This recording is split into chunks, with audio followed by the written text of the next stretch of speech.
The 45th plenary meeting of the General Assembly is called to order.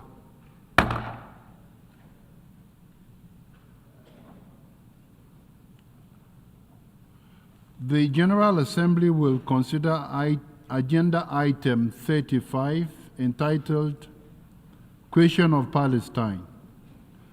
Under this item, the Assembly has before it the report of the Committee on the Exercise of the Inalienable Rights of the Palestinian People, circulated in document A/79/35, a note by the Secretary General circulated in document A/79/343, and draft resolutions issued as documents A/79/L23 and A/79/L24.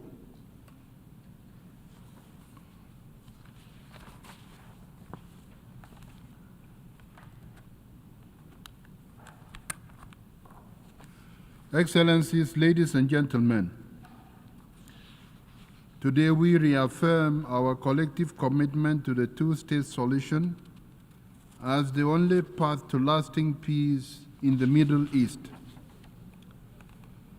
A path that envisions Israelis and Palestinians coexisting peacefully, living in two sovereign independent states side by side in peace, security, and dignity.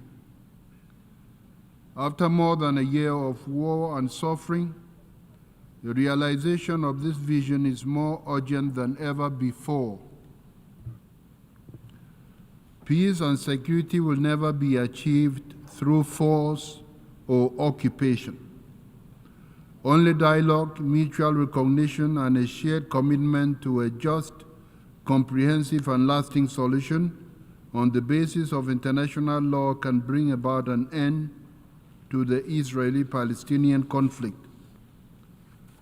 Indeed, 77 years after the General Assembly's adoption of Resolutions 181, the vision of two states remains unfulfilled. The continued denial of Palestinian statehood has only perpetuated cycles of violence and deepened despair. The two-state solution offers more than a political framework. It represents a moral imperative.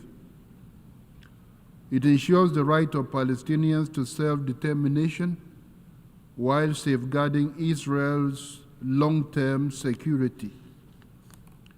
In this way, it offers both peoples the chance to live with equal rights and human dignity. In this context, I welcome the recent announcement of a ceasefire between Israel and Lebanon.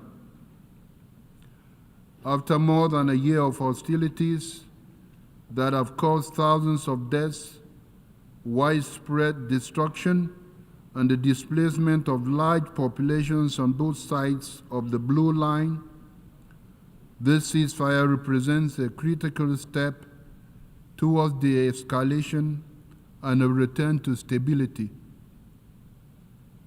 I commend the tireless efforts of those who brokered the ceasefire agreement. I urge all parties to fully respect its terms and work towards the full implementation of Security Council Resolution 1701/2006. I also urge all parties to continue dialogue, follow the path of peace, and bury the hatchet for once and for all. For civilians in the Middle East deserve better.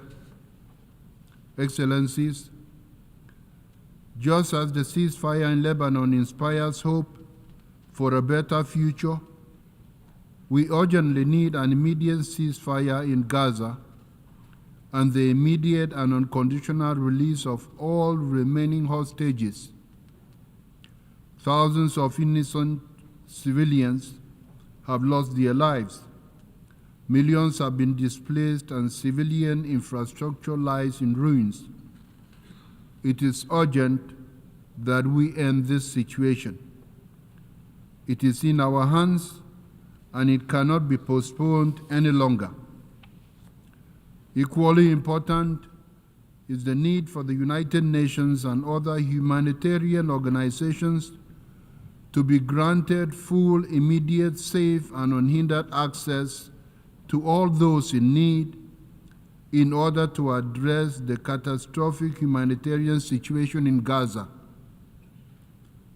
It is a stain on our collective conscience to allow this human catastrophe to continue.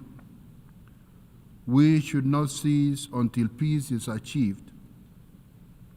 Only by pursuing dialogue over violence, by committing to justice and international law rather than insisting that might makes right, and by practicing humanity rather than retribution, can we achieve lasting peace and security for everyone in the Middle East.